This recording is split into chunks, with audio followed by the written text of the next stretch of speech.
game, did you follow Nebraska Creighton pretty closely growing up, I assume? Yeah, I mean, that's probably an understatement, but yes, short answer, yes. I mean, what's it mean to get a play in this game now? I mean, obviously this has been circled on my mental schedule for a while now, but just as we've gotten closer to it, I think it's really important for, me and our team to realize that we can't let the moment get too big for us, and it's just a basketball game at the end of the day. Two teams that really want to win and play at a high level, so it'll be a fun afternoon.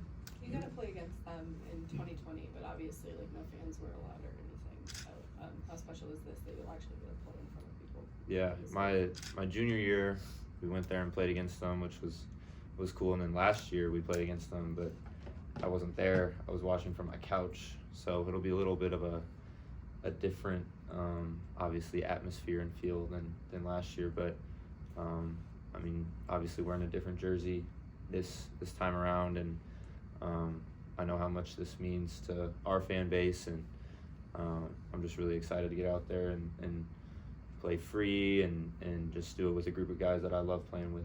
Yeah, you and Baylor obviously had some great battles over the last few years. It's going to feel weird having two completely different teams around you, but going head to head again. Yeah, it's cool. It's a cool story for us. Like you said, obviously came from two different universities, and now being Nebraska kids, obviously representing different schools, but just to get that, that feeling for us, it'll be a cool moment for both of us.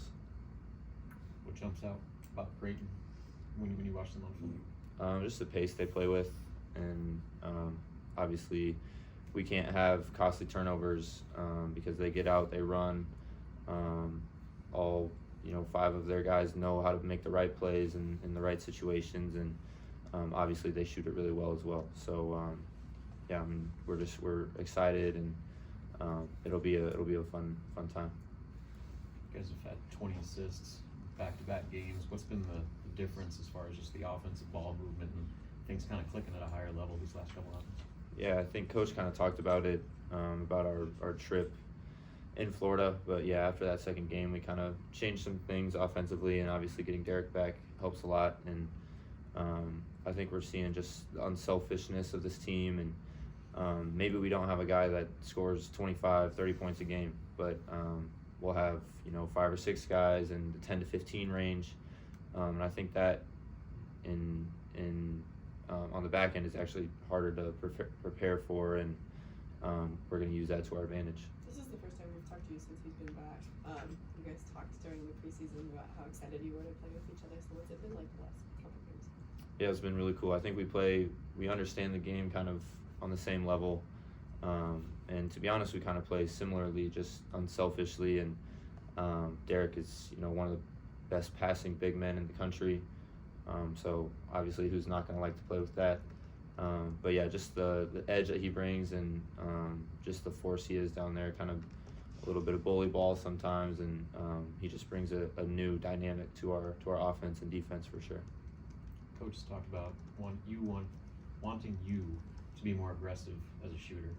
I guess where's the balance for you as far as being a facilitator, being the point guard, but also looking for your own shot more? Yeah, that's definitely something that, quite honestly, I've kind of struggled with, if you will, my whole career.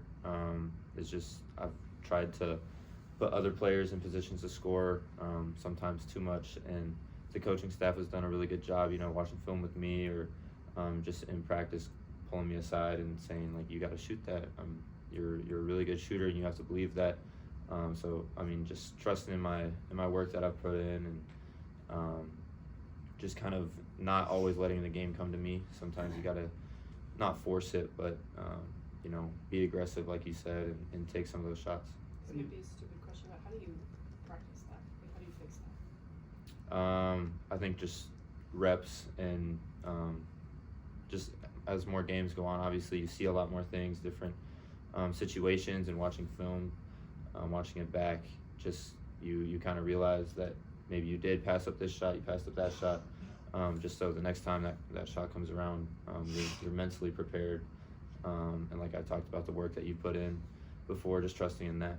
So How do you need to attack like a team like Creighton, where they've got a great shot blocker and they're trying to funnel everything to Yeah. I mean, it really comes down to, like I just talked about, especially in this situation, this moment, we all kind of know our roles of this team, and we can't let the moment get to us and kind of go astray.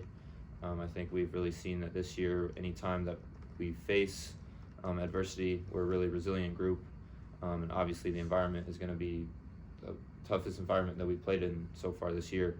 But just to make sure that we stay together, trusting, the person to my left, to my right, trusting the coaching staff, the game plan that we're going to have, and just believing in that and going out and executing.